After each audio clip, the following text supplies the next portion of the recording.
மகா சிவராத்திரி பற்றிய அரிய தகவல்கள். சிவராத்திரி தினத்தின் சிறப்பையும் அதனால் கிடைக்கும் நன்மைகளையும் 10க்கும் மேற்பட்ட புராணங்கள் தெளிவாக கூறியுள்ளன.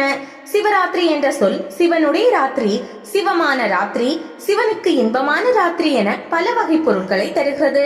சிவராத்திரி 4 ஜாமங்களிலும் ஒருவர் செய்யும் பூஜை அவரை முக்தி பாதைக்கு அழைத்து செல்ல உதவும். சிவாய நம என்று சிந்திப்போர்க்கு அபாயம் ஒருபோதும் இல்லை.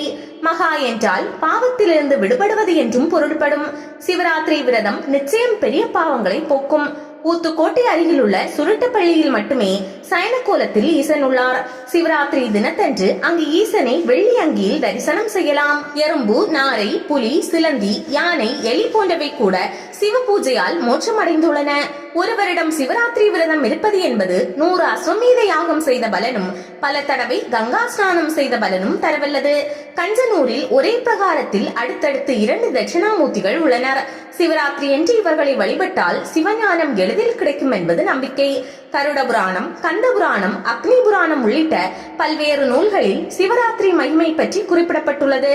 கஸ்தூரி, கோரோசனை, குங்குமப்பூ, பச்சை கற்பூரம் ஆகிய நறுமண பொருட்களை கலந்து தயாரிக்கும் சந்தன காப்பு அலங்காரம் தான் சிவபெருமானுக்கு மிகவும் பொருத்தமான வழிபாடாக கருதப்படுகிறது.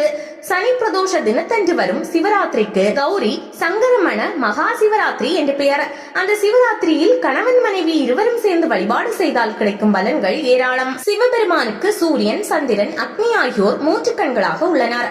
சிவபெருமான் லிங்கமாக உருவெடுத்த தினமே சிவராத்திரி என்று ஒரு கருத்து உண்டு. சிவம் என்ற சொல்லுக்கு மங்களம் தருபவர் என்று பொருள். எனவே எந்த அளவுக்கு ஒருவர் சிவ சிவ என்று உச்சரிக்கிறாரோ அந்த அளவுக்கு அவர் நன்மை பெறுவார். சிவராத்திரி என்று ஒவ்வொரு ஜாம பூஜையின் போது சிவபுராணத்தை வாசிப்பது மிகுந்த நன்மை தரும். சிவராத்திரி இரவில் திருமுறை ஓதுவது மிக சிறப்பானது. சிவராத்திரி தினத்தன்று ஸ்ரீ பவாய நம, ஸ்ரீ சர்வாய நம, ஸ்ரீ பசுபதே நம, ஸ்ரீ ருத்ராய நம, ஸ்ரீ உக்ராய நம, ஸ்ரீ மகாதேவாய நம, ஸ்ரீ பீமாய நம, ஸ்ரீ ஈசாய நம என்ற 8 பெயர்களை சிவராத்திரி என்று ஜெபிப்பது நல்லது. சிவராத்திரி தினத்தன்று கோயிலுக்கு சென்று சிவ தரிசனம் செய்வது கூடுதல் பலன்களை தரும். சிவராத்திரி தினத்தன்று சிவபுராணம், தேவாரம் மற்றும் திருமுறைகள் படிப்பது மிகவும் நல்லது. சிவராத்திரி தினத்தன்று நமது உடம்பில் உள்ள ஜீவ ஆத்மா எழும்பி பரமாத்மாவோடு இணைவதற்கு முயற்சி செய்யும். எனவே ஒவ்வொரு மாதம் சிவராத்திரி தினத்தன்றும் ஈசனை வழிபடுவது மிகுந்த புண்ணியத்தை தரும். சிவராத்திரி தினத்தன்று நமது முதுகு தண்டு நேராகவே இருக்க வேண்டும். அப்படி இருந்தால்தான் ஜீவசக்தியை எழுப்ப முடியும். எனவேதான் சிவராத்திரி தினத்தன்று தரையில் முதுகுப்படும்படி படுக்கக்கூடாது என்ற எண்ணத்தில் தான் சிவராத்திரி கண்விழிக்க சொல்கிறார்கள். சிவராத்திரி தினத்தன்று மாலை சூரியன் மறைந்ததிலிருந்து மறுநாள் காலை சூரியன் உதயமாகும் வரை சிவ பூஜை செய்பவர்களுக்கு எல்லா பாக்கியங்களும் கிடைக்கும். சிவராத்திரி தினத்தன்று விடிய விடிய கண் விழித்து இருக்க இயலாதவர்கள் லிங்கோத்பவ காலமான இரவு 11:30 மணி முதல் நள்ளிரவு 1 மணி வரையாவது கண் விழித்து தரிசனம் செய்வது நல்லது. சிவராத்திரி தினத்தன்று தியாகராஜர் என்ற பெயரில் ஈசன் வீற்றிருக்கும் தலங்களில் தரிசனம் செய்தால் பாவங்களில் இருந்து விடுபடலாம். சிவராத்திரி தினத்திற்கு மிகப்பெரிய துதிகள், புராண பாடல்கள் பாட வேண்டும் என்ற கட்டாயம் ஏதுமில்லை. ஓம் நமச்சிவாய என்னும் பஞ்சாட்சர மந்திரத்தை மனதிற்குள் சொல்லிக் கொண்டே இருந்தால் போதுமானது. சிவராத்திரி தினத்தின் சிறப்பையும் அதனால் கிடைக்கும் நன்மைகளையும் 10க்கும் மேற்பட்ட புராணங்கள் தெளிவாக கூறியுள்ளன என்பது குறிப்பிடத்தக்கது. சிவராத்திரி 4 கால பூஜைகளில் விடியற்காலையில் நடைபெறும் 4ஆம் கால பூஜையில் பங்கேற்று வழிபாடு செய்தால் எண்ணற்ற நல்ல பலன்களை பெற முடியும் என புராதன நூல்களில் குறிப்பிடப்பட்டுள்ளது. சிவராத்திரி பூஜையை வீட்டிலும் செய்யலாம். சிவபெருமான் படத்திற்கு பிச்சிப்பூ, செண்பகப்பூ, தாமரைப்பூ தூவி வழிபடலாம். வில்வம் தவறாமல் சூட்ட வேண்டும். மாதுளை பழத்தை நைவேத்தியமாக படைக்கலாம். இப்படி வழிபட்டால் அஸ்வமேத யாகம் செய்த புண்ணியம் கிடைக்கும். சிவராத்திரி விரதம் இருந்ததால் விஷ்ணு சக்ராயுதத்துடன் லட்சுமியையும் பிரம்மா சரஸ்வதியையும் பெற்றதாக புராணங்கள் கூறுகின்றன. சிவராத்திரி விரதம் இருந்து வழிபட்டால் துளி அளவு அன்புள்ளம் இல்லாதவர்களுக்கு கூட ஈசனின் அருள் கிடைக்கும் என்பது ஐதீகமாகும். சிவராத்திரி விரதம் இருப்பவர்கள் மறுநாள் காலையில் அவசியம் அன்னதானம் செய்ய வேண்டும். அதுவும் சூரியன் உதித்த 2.5 மணி நேரத்திற்குள் செய்ய வேண்டும் என்பது ஐதீகமாகும். சிவராத்திரி விரதம் மன அமைதியை தரும். சிவராத்திரி என்று 4 கால பூஜைக்கு தேவையான பொருட்களை சிவாலயங்களுக்கு பக்தர்கள் வாங்கி கொடுக்கலாம்.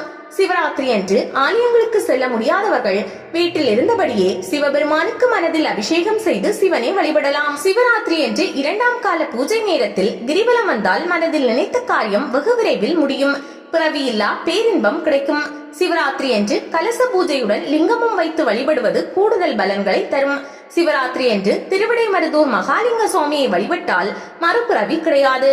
சிவனை அதிகாலையில் வணங்கினால் நோய்கள் தீரும், பகலில் வணங்கினால் விருப்பங்கள் நிறைவேறும், இரவில் வணங்கினால் மோட்சம் கிடைக்கும், 3 வேளையும் வணங்கினால் யாகங்கள் செய்வதால் உண்டாகும் பலன் கிடைக்கும்.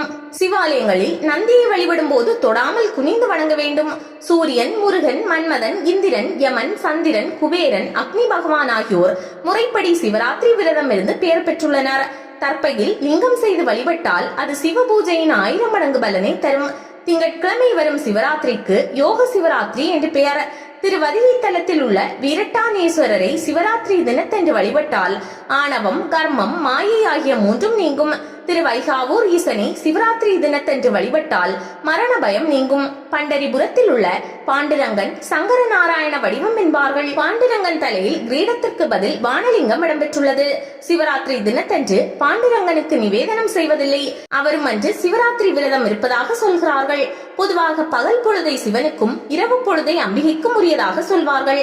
ஆனால் இரவு முழுவதும் அம்பிகை விழித்திருந்து பூஜை செய்து அந்த இரவை சிவனுக்கு அர்ப்பணித்ததால் அது சிவராத்திரி என்று அழைக்கப்படுகிறது. மகா சிவராத்திரி தினத்தன்று அபிஷேகத்துக்குரிய பொருட்களை வாங்கி ஆலயத்திற்கு கொடுப்பவர்கள் பரமானந்த நிலையை அடைவார்கள் என்பது ஐதீகம். மகா சிவராத்திரி தினத்தன்று திருவண்ணாமலையில் லட்சதீபம் ஏற்றப்படும். அதை காண்பது சிறப்பானது. யார் ஒருவர் சிவராத்திரி விரதத்தை மனப்பூர்வமாக கடைபிடிக்கிறார்களோ அவர்களது ஆயுள் நீடிக்கும். பிறவி பயனை மிக எளிதாக அடையலாம். வில்வத்தில் லட்சுமி இருப்பது போல தாமரை மலரில் சிவபெருமான் வீற்றிருக்கிறார்.